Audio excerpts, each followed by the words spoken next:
دغه زمانه کې چې کوم پیغمبر او حضرت دانیال علیه السلام هغه ورته ما درته نه وی چې سم شي زما خبر نه منله څنګه شوی اوس په خپل دولت په نشه په غرور کې پراته وي د خپل بچو د قومونو په غرور کې پراته وي او زما خبره درته اوس خبره نه ښکارېده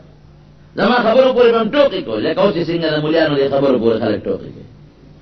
جنازې له چې خلک لاړ شي که ملا صاحب لږ غوندې تقریر وکړي کړي دا خلک وایي یاره ټیم خو پوره دی که نه وخت پوره دی ولې د دین خبره دومره په موږ سپکه لګي د دنیا د دین خبره یو ځای کې د دین خبره بیانېږي مونږ وایي مړه د اوزګار دی یاره وخت دی لګیا دی خبرې کوي ولې څه چل وشو ته څه کوې دنیا پسې منډه وې د دین خبره دومره در باندې بده لګي دی دا عالم که درته خبره کوي خو د الله خبره درته کوي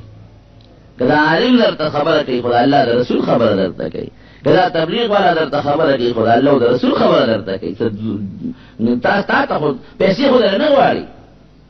او در نه مشرق غواړي نو ولې په ظالمه د خدای او د رسول خبرې بدې شي دقسې مثالو هغه دانیال علیه السلام وایي ما درته نه ما پورې ټوکې کول په دغه بچو غاویره وې درته اعلان کړل که نه په دغه ښځو غاویره وې د ښځو نه درته بچي راوویستل څنګه چلې در سره وکړو په دغه مالونو کورونو غاویره وې څه چلې در سره وکړو او داسې ونه کړه یوازې په بیت المقدس ورلل دا بخت نصر بادشاه د عراقي بادشاه او جومات یې ولا ټوټې ټوټې ختم یې کړ او د تورات چې څومره نسخې وې د پخوانو کتابونو اور یې ورته که هغه یې پکې واچولې هغه یې وسوځو په لکونو خلک یې مړه کړل ښځې ماشومان بچي او یا زره کسان دی ګرفتار کړل لاسونه خپې یې وله وتړل او دی عراق ته بوتلل او یو لوی جیل کې غون ور واچول په دغه جیلیانو کې یو د دوی دا پیغمبر دی حضرت دانیال علیه السلام بیا خو هغه پښتانه وایي اوچو سره لامدت شو دي که بني اسرائیلو کې 100,000 قوم و 100,000 څلوېښت زره پکې ګناهګار و 15,000 پکې نیکانو نو الله پر حکم وکړ جبریل علیه السلام ته چې ورشه دا کلې پې واړوه هلاک یې کړه وی الله 15,000 خو پکې لګیا دي ستا عبادت کې دی سره څوک وي دی باندې مخکې واړوه په دې نورې وروسته واړوه دا ولې الله دا ولې تپوس ته الله نه نه کېږي خو معلومات دي دا څنګه وی دا 40 زره چې ګناه کوي دا 15,000 ځان له عبادت کې دوی منې کوي نه چې دا ګناه مه کوئ د دین زما په خلاف وړه نه دردېږي چې زما دشمني څوک کوي که د دې په زړه دردېدی لږ لاس خو بیا ولې نیولی وی چې یاره مه کوه دا ګناه وروسته به بیا په خپل نیت هر سړی پاسي نیک که نیک پکې مړ دی به په نیکۍ پاسي او که بد مړ دی په بدۍ به پاسي خو دې وخت کې ټولو له سزا او عذاب ورکړه نو 10,000 کسانو کې پړی واچو اتکړی پکې واچول او عراق ته د شام نه بوتله او د شام خشته ځمکه د باغونو ډکې مکمل دا باغونه یې وله پرې کړل دین یې وله ختم کړ مشران یې وله ختم کړل او دی په جیل کې واچول او بعضې ښځې بوتلې دی ځان له وینځې کړې او بچي بوتل هغه خپل غلامان کړل بوله د خدای عذاب راغی کولی چې د خدای د عذاب مقابله کېږي نه کېږي خو چې کله قوم د الله نه باغي شو نو بیا به الله په مختلفو شکلونو عذاب راولي که نه اوس هم ګورې یاد ساتئ رونو مسلمان د الله نه باغي دی رو رو بغاوت طرف ته روان دی خدای دې خیر کړي یقین کوه زه یېرېږم په دې چې دقسې عذاب په موږ رانشي خلک د علماو خبرې ته غوږ نیږدي د نیکانو خبرو ته غوږ نیږدي د دین خبرو ته توجه بالکل نه ورکوي نو چې دا څومره مونږ له خدای څومره نعمتونه را کړي دي ما بكم من نعمت فمن الله دا ټول نعمتونه په مونږ د الله دي نو موږ د خدای دشمني کوو نو خدای به موږ سره څنګه مینه وکړي ګنټه به ګنټه او ګړی ګړی او قدم قدم موږ لګیا وي د الله خلاف کوو او خدای صبر کوي خو چې کله ونیسي نو بیا نیول بل شان دي او موږ ته مثالونه وښول که نه په داس هزاره کې درته زلزله وښوله نږدې درته وښوله داسې زلزله وه چې په زرګونو خلک پکې په هغه زلزله کې لاړه شو او غټ غټ بلډینګونه چې لوی لوی بلډینګونه هغه زمیندوز شو ایو سړي نه چا تپوس وکړو ستا سال دی وی نورې خبرې پرېږده نور دونه راته مه وایه خو د ماسخوتن چې څملاستېدمه نو د بنګلو د نوکرانو او د کروڑونو روپو او د جایداد مالک وم او دې وخت کې دقه د خپلو جامو مالک یې نورې سم نشته ختم بیا درته سیلاب وښاو چې د کوم ځای نه سیلاب دنیا را په مخه کړه او څومره غټ غټ بلډینګونه پکې لاړل لو شو څومره غټ غټ پلونه یې یوړل او څومره د خلکو ځمکې روانې کړې، اوسه پورې د هغه ځمکې څوک نشي آبادولی او نه هغه پلونه تر اوسه پورې څوک آبادولی شي. اوس درته نور هم ښایي خلک وایي ګراني شوه، چیرې ګران شو، اوړه ګران شو، تیل ګران شو، ګیس ګران شو، بجلی ګرانه شو، بجلی نشته او ګیس نشته. دا د الله عذابونه دي چې په مختلفو شکلونو په موږ د پاسه راځي. د الله عذاب خو یوازې داسې نه چې څپېړ دی نو باسي، نه خو په عذابۍ دی که نه. ته الله خفه کې، ما چې یو سړی خفه کړي زه به څنګه خوشحاله کړم چې زما په لاس کې خوشحالي چېته هم خوشحالي ورنه کړم، ولې ته ما خفه کړې زه تا خوشحاله کړم. نو موږ د الله خفه کوو، خوشحالي خو د الله په لاس کې ده، نو موږ به الله څنګه خوشحاله سوال نه پیدا کېږي. امقه حالت روان دی مکمل د حضور پاک د وینا مطابق چې کومې غلطۍ بني اسرائیلو کولې نو څنګه چې یو پاڼه د پاڼې سره برابري، پاڼه د پاڼې سره برابر، سپلی د سپلی سره برابر وي، دقسې به دا ګناهونه زما متم کوي. هغه ډول کې اوس مونږ یې دوکې داکې دروغ ټګي په خپل مذهبي مشرانو بد ویل، د مذهب د ځینو بد ویل، دا زمونږ عادت جوړ شوی او لوی سبب یې څه شی دی؟ د الله نه غفلت. الهاکم التکاثر، مال دې ډېر شي، بچي دې ډېر شي، قوم دې ډېر شي، بنګلې دې ډېرې شي، ځمکې دې ډېرې شي، د الله نه غفلت. دغه غفلت کې هم پراته دی ټول بوتل جنا او یا زره کسان قیدیان د عراق په جیل کې ور واچول. چې جیل کې واچول هغه دانیال علیه السلام دا ټول بني اسرائیل په دا جیل کې پیګرځي، په دې بارکونو ګرځي. ما درته نه وی زمام نه منله نو زم ځان سره برباد کړم او تاسو هم غرق شوئ.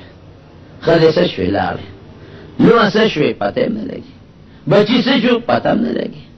کم دولت او ځمکې وې څه شو یې سم پته نه لګي،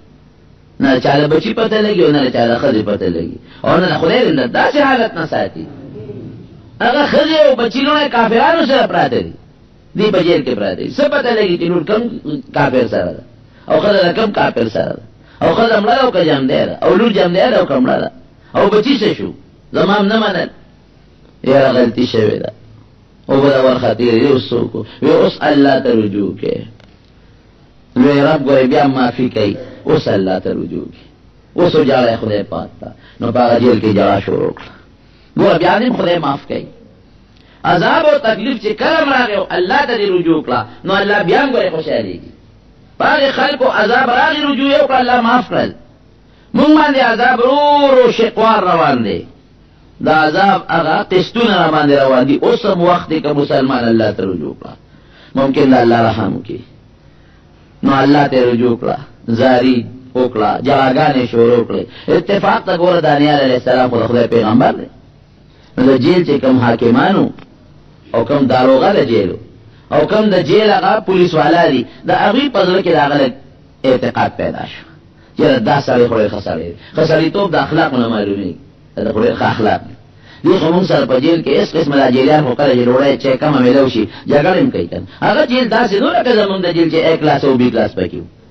هغه جیل داسې نو چې پکې پکې لګېدلي، پکې کم دی.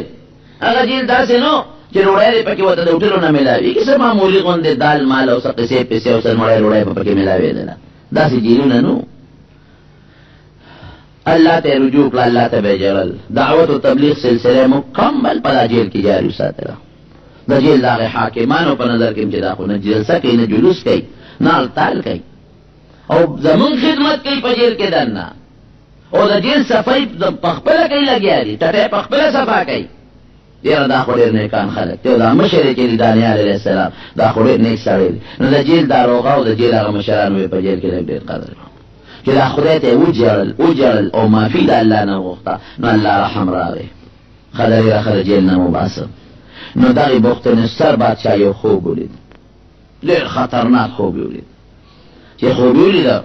سهار راغی هغه خپل رعیت چې کوم کاهنان او نجومیانو زمونږ عالمان دي، هغې خو عالمان نه خو بتپرست خلک دی، چې کوم کاهنان او نجومیان دي هغې یې راغونډ کړی ما یو خوب لیدلی دی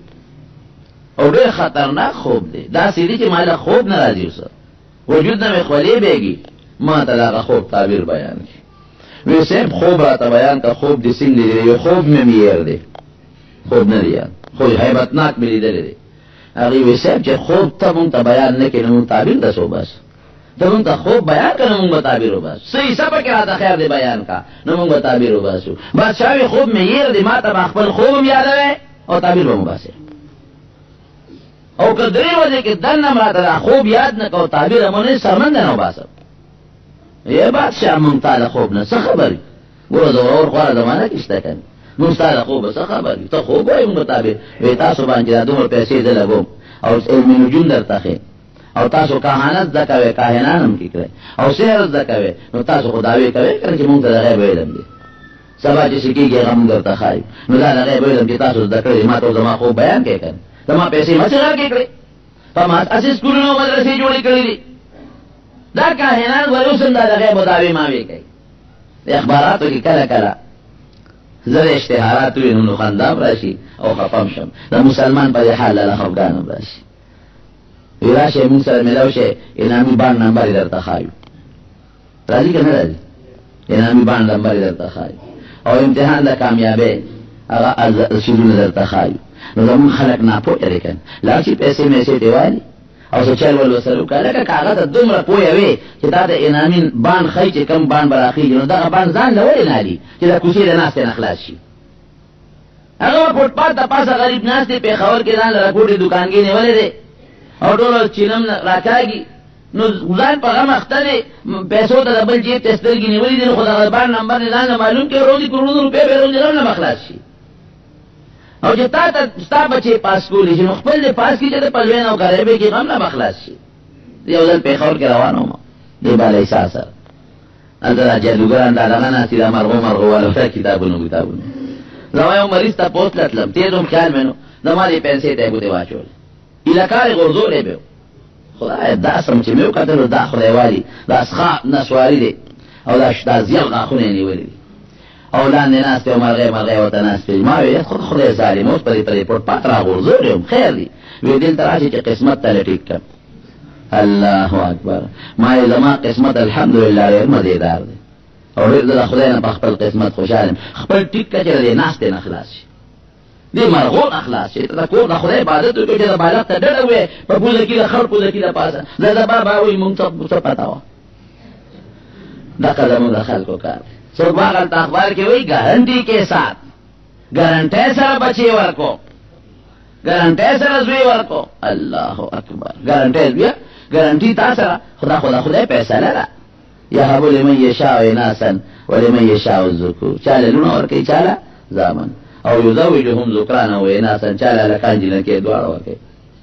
ویجعل من یشاء عقیما، خدای وي زه څوک شان جوړوم. نو چې خدای څوک د چا له شانتوب فیصله کړي دا ګارنټۍ والا زوی ورکولی شي. خدای چې د چا د لونو فیصله کړي دا ګارنټۍ والا به له زامن ورکړي. نو موږ دومره ناپوهه یو، د غیب دعوې به خلک کوي، موږ به زر ورځو نه ولې پام کوو او دله پوهه ده که نه، د ډېر لوی علم کړی. د غیب علم چا سره قل لا یعلم الغیب الا هو. قرآن یو آیت نه دی په سوونو آیتونو کې دي چې د غیب علم صرف الله سره دی. نبی کریم صلی الله علیه وسلم یو ځل ملاستو یو ماشومې تمبل و، چې تمبل یې و نو په هغه تمبل کې یو ټکی دا وایي چې وفینا نبی یعلم ما فی غدی، وایي مونږ کې داسې پیغمبر دی چې د سبا علم ورسره دی. حضور پاک وایي دا ټکي مه وایه، مخکې چې د نورې کومې غزلې وي هغه وایي دا به پکې نه وي، نور شعرونه وایه. د غیب علم چا سره دی؟ الله سره، بنده سره نشته. نو اوس هغه ورته وایي چې تاسو خو په ما یونیورسټۍ کالجونه جوړ کړي دي او تاسو دعوې کوئ چې زه کهانت زده کوم او دا ساحران جوړ شو او تاسو جادوګران جوړ شوئ، نو تاسو دعوې خو کوئ چې مونږ ته د غیب علم دی، که نه زما خوب معلوم کړې که نه چا به ماله به خوب هم معلومه وی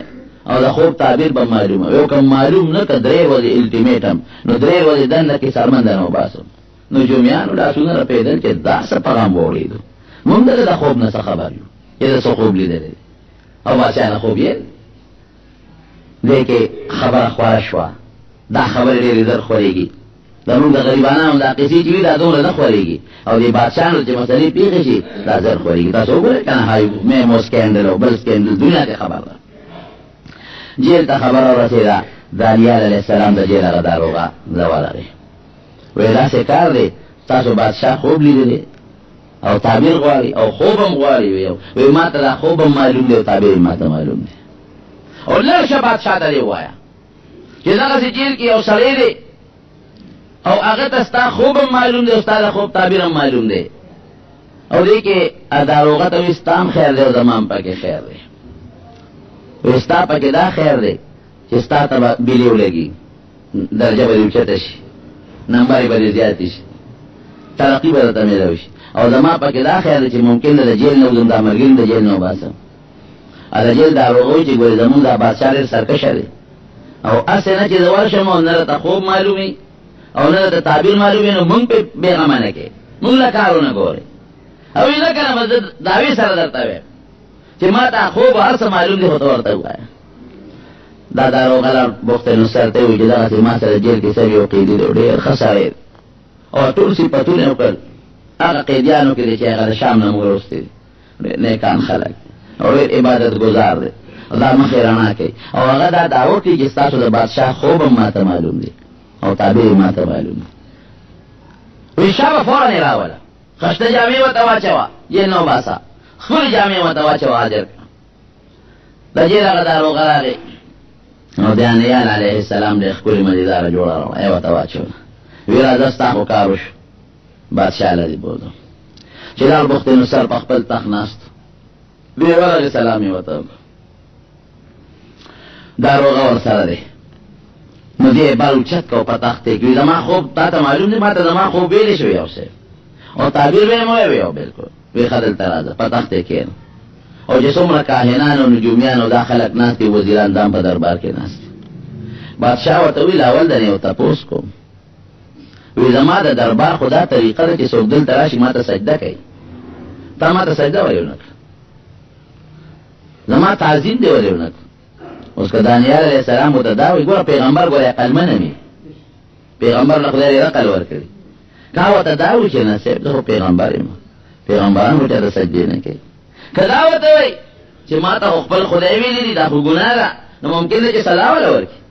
هغه جذباتي بادشاه و د دوی دشمن و او ورته څه وایي وی صاحب زما یو مالک دی دا دانیال علیه السلام ورته وایي زما یو مالک دی او زه ورته رب ویم ته چې څنګه خپل ورته رب وایي اغا مالک اغا رب مال ستا د خوب پویه را کړې ده نو که ما تا ته سجده کوله نو ستا نقصان او زما نقصان وی زما څه نقصان دی او ستا څه نقصان وی زما دا نقصان و چې ما له د خوب پویه را کړې ده چې دا کوم خوب تا ته اوس بیانو د دې علم یې را کړی دی نو که ما د هغې مالک ما ته دا ویلي دي چې ته به ګورې سجده بل چاته نه کوې صرف ما ته به کوې نو که ما اوس تا ته سجده کړې وي نو ما نه به دا علم والي نو زما هم تاوان شو ستا هم تاوان شو که نه چې د خوب علم را نه لړ نو ته به دقسې ناست دی او څوک درته خوب بل څوک نه شي ویلی یاره وایي ته خو ډېر هوښیار یې وایي زه د خپل اور عبادت کوم خو چې مخامخ ورته ناست دی نو سر ورته ښکته کوم او چې دې خوا شم نو بیا پرې پروا نه ساتم خپل کار به کوي او ګوره ستا مالک چې دی هغه ته نینې او بیا هم ته دونه قدر کې بیا هم ته دومره لحاظ کې ته خو ډېر ښه سړی یې وی ښه اوس ووایه زما خوب څنګه دی ما څه خوب لیدلی دی ته مغرب ته ورسېد او دا بوت سر د سرو زرو دی سر او سینې د سپینو زرو ده او دا خېټه د تانبې ده او دا پتونانې د پیتلو دي او د کونډو نه لاندې د خپې د اوسپنو دي او دا لاندې د پنجې د خټو دي او ته ورته حیران ګورې چې خدایه دا لا څنګه بوت دی او هر اندام یې خپل چمک وایي سر یې د سرو زرو چمک وایي سینې د سپینو زرو پړق وایي خېټه یې د تانبې پړق وایي رونونه یې د پیتلو پړق وایي او لاندې خپې د اوسپنې چمک وایي او لاندې خپې په خټو کې نو ته حیران یې چې دا نقش و نگار والا خشته بوت دا دومره غټ بوت او دا لاسونه مشرق مغرب ته رسېدلې او عجیبه دا ده چې خپې د خټو دي په خټو په خپو سیندې ټینګ ولاړ دی وایي ته په دې سوچ او په دې فکر کې چې دې کې د باره نه یو غټ کاڼی را پرېوته د دې بوت په سر باندې د اسمان نه یو کاڼی راغی او دا بوت یې وو او چې د دې بوت دا سر یې سینګ وو نو دې ایره ایره که ختم یې کړه د ده نه یو وجود جوړ شو هغه سره سپین تانبه پیتل اوسپنه ټول ویلی شو یو وجود ته جوړ شو مخکې خو سره ځان له سپین زر ځان له پیتل تانبه ځان نه وه اوس ټول ګډوډ شو هر څه ګډوډ شو او هغه کاڼې غټېده غټېده غټېده د بوت هغه ځای د اسمان د ځمکې پورې هغه کاڼې ونیوه وایي په دې سوچ کې وایي چې راویښ شوې خوب می دی تما چې سوې دقه سي دی به دقه ټکی وي دی الله اوس مهرباني وکړه ما دې تعبیر بیان وې صفا خو نشته چې ما درته سوې درې خوب تا چې سړي دی وې چې ما سینګ لیدې پورا ټک پټک راته دقه سي خوب وې ما نه یې روایت دی کړه اوس تعبیر راته وای اوس به ته وې چې دا غیب علم خو ما سوا د الله نه بل چا نشته نو دا دانیال علیه السلام دې خوب نه خبر شو نو پیغمبر تم ګوره د غیب علم نشته دا په طریقه د معجزې ورته خدای پاک بعضې څیز وښیي بعضې ورته نه ښیي لکه د هغې مثال درکړم معجزه څه ته وایي حضور پاک مبارک دا معجزه وه چې په خوراک کې به برکت پیدا کېده د 3 کسانو خوراک کله 300 کسانو هم خوړلی دی دونه برکت په پکې لیکن کله کله ورځې نار دی او په خېټه کاڼي تړي معجزه د انسان د پیغمبر په اختیار کې نه هغه د الله په خوښه ده چې الله کله وغواړي نو معجزه ښکاره کړي او چې الله کله نه غواړي نو نه ښکاره کوي کله ورځې نار دی ډوډۍ نشته او کله د 2 کسانو د 3 کسانو د یو جامپیو نه 300 کسان مړېږي نو معجزه د پیغمبر په اختیار کې نه د چا په اختیار کې الله چې الله کله وغواړي صادره کړي چې وینه غواړي نه صادره او علم د عالم په خپل اختیار کې لکه مثلا زما د سیکلو د پنچر د جوړولو علم دی نو د شپې پنچر لګولی شم او د ورځې هم لګولی شم او سهار هم لګولی شم او ماښام هم لګولی شم هغه زما چې تر څو مې لاس ټیکي نو دا علم زما شته نو دا پیغمبر که دا خبر ورکه نو دا د معجزې په بنیاد پیغمبر له خو معجزې الله ورته زړه کې واچول هغه خبرې ورکړه دا معجزه ده داسې نبي کریم صلی الله علیه وسلم ډېرې پیشنګویې ورکړې دي سبا به داسې کېږي بلوز به داسې کېږي خو د معجزې په بنیاد کله چې خدای وغواړي نو دا خبر ورکړي کله چې خدای ونه غواړي نو نه ورکوي بیبي عایشه صدیقه رضی الله عنها په یو سفر کې د حضور پاک سره او د هغې نامې لوټ شو خلک ورپسې ګرځېدل امیل نه پیدا کېده د مانځه وخت شو اوبه نشته خلک راغلل حضرت ابوبکر ته وی دا ګور د عایشې ستا د لور د لاسه خلک په لوی مصیبت کې پراته دي دې امیل روک کړی دی او خلک اوس امیل پسې ګرځي نبي علیه السلام د هغې په طلب کې صحابه ګرځئ او اوبه نشته اوس به څه کېږي نو ابوبکر راغی عایشه صدیقه به دې ځای کې واله او نبي علیه السلام د هغې په پتون سره یې ودو او وی زه قیدې نه شم کړقم خو نبي علیه السلام راویښېږي وی تا ستا د لاسه خلک ایثار دي اوبه نشته نو بیا خو خدای د تیمم آیت نازل کړ چې اوبه نه تیمم به وهې لیکن امیل پسې ګرځېدل امیل نشته چې اوښې پاس او د اوښ لاندې امیل پروت نبی علیہ السلام ته پته نه لګېده چې د اوښ لاندې امیل پروت دی خلک ورپسې ګرځئ ولې دغې وخت کې خدای پاک ورته دا علم ورنه کړ بل وخت کې خدای دا علم ورکوي نو کله چې وغواړي الله نبی علیہ السلام ته لکونو اربونو څیزونو علمونه ورکړي د مستقبل د وروستو زمانې خدا د معجزې په بنیاد معجزه د الله په اختیار کې چې وغواړي خبر ورکړي چې ونه غواړي نو خبر نه ورکوي او که د غیب علم نو بیا خو په هر څه به خبردار و هر وخت کې به خبردار نو دانیال علیه السلام چې ورته کله دا خوب بیان کړ بادشاه بخت نصر پوه شو خو دا خو واقعي پوه سړی دی زما خوب وی شابه تعبیر یې راته ووایه وی دا تا چې کوم بوت ولیده دا د دنیا قومونه دي د بوت په شکل تا ته خدای پاک وښود دا سر د سرو زرو سر چې تا د بوت ولید دا ستا عراقي قوم دی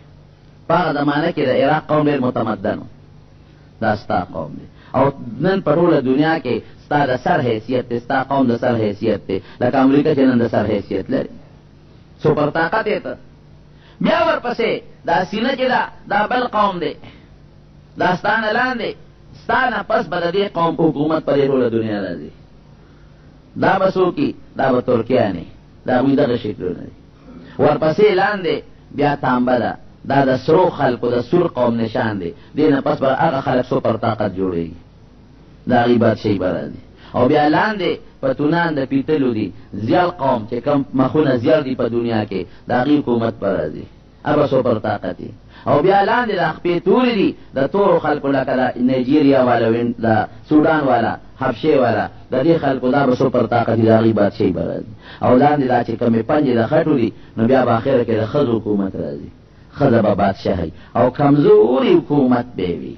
هغې ته اشارت دی او چې دا کم کاڼې په سر را پرېوته او دا قومونه او طاقتونه یې دړې ورې کړل دا د آخرې زمانې د پیغمبر مثال دی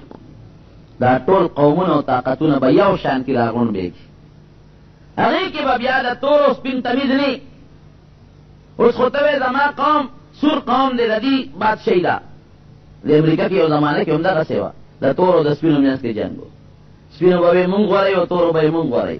اوس هم د قومیت په بنیاد یو قوم وي زما قوم او بل وي زما قوم دا قومیت صرف د معرفت دپاره دی نو نبی علیہ السلام مبارک مثال د کاڼي دی چې راشي د دنیا دا ټول قومونه او دا تهذیبونه دا به ختم کی دا به یو شان شي او د دې بت په ځای به د نبی علیہ السلام دا سلطنت او د هغې حکومت او د هغې خلافت او دور دنیا به ډکوي دا یې د خوب مثال همدقسې وشو نبی کریم صلی الله علیه وسلم چې خدای پاک دنیا ته راولېږي نو ټول قومیت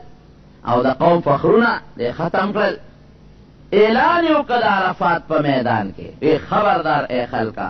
وی د قومیت او د مال دولت په بنیاد لویي دا نن زما د خپو لاندې پرته ده که فضیلت حاصل ته انسان ته نو په تقوا په پرهیزګارۍ حاصل لا فخر لعربي على لا فضل لعربي على عجمي ولا لعجمي على عربي ولا لأبيض على أسود ولا لأسود على أبيض إلا بالتقوى دا عربي په عجمي او دا عجمي په عربي ایس فضیلت نشته دا تور په سپین او د سپین په تور ایس فضیلت نشته که فضیلت او بهتري دا په تقوا ده چې څوک د الله نه زیات پرهیز کوي یریږي او په زړه کې تقوا پرته ده الله خدای په دې د لوی درجې خاوند دی بلال حبشي دی وایي تک تور دی دا تو او د نبی کریم صلی الله علیه وسلم فرمایي وی چې کلم ز جنت ته تلیم کله ما لفظ دی ګوري په حدیث نو ما بلال استاد پیزار قدم خپل ځان نه مخکې اورېدلی دی ګرځي په ځمکه او د پیزار قدم یې د نبی علیه السلام نه مخکې روان دی زموږ د طالبان دلته سوال کوي وی دی خو خادم دی خادم خو وروسته روان دا د نبی علیه السلام نه مخکې شو چې اواز مخکې د پیزار اورېدلی کېږي وی نه خادمان دوه قسمه یو هغې چې هغه د بادشاه نه مخکې رواني لار ورته برابروي میدان ورته صفا کوي دا هغه خادم دی نو خدای څونه بهتري وله ورکړه د حضور پاک مؤذن او بانګ ویونکي او یو ځل ورته نبی علیه السلام فرمایي مسکي او خندل وی ورسره خوشطبي به یې کوله صحابو سره یې خوشطبیتۍ کړې وی بلال ستا د جنت ښځه ما لیدې ده حضرت صاحب څنګه دې لیدې ده یو جنت کې روان وم یو اعلی محل و دا محل په خوا کې یو خشته وله وه او په هغې یو ښځه یو دس مخ اینده نو چې په مخ به اوبه واچولې نو هغه به اوبه به واپس داسې پرېوتې لکه د ملغلرې چې لاندې غورځېږي نو ما د جبریل علیه السلام نه تپوس وکړو چې دا محل د چا دی او دا ښځه څوک ده نو هغه جبریل علیه السلام یې پخپله ترې تپوس وکړه نو ما د هغې نه تپوس وکړو چې دا محل د چا دی او ته څوک یې وایي دا ستا یو امتي دی بلال ابن رباح حضرت بلال دا د هغه محل دی او ته څوک یې وایي زه هم د هغه په انتظار شپې ورځې تېروم اړوم راغلم دغه د حضرت عمر فاروق رضی الله عنه محل هم لیدلی دی هغه ته یې وایي ستا محل مې هم لیدلی دی او زړه مې وشو عمره چې ستا دې محل ته ورننوځم خو بیا ستا غیرت را مخکې ته ډېر غیرتي چې نه غوسه دې در نه شي حضرت عمر وجړل ابیکا غار یا رسول الله زه په تا غیرت کوم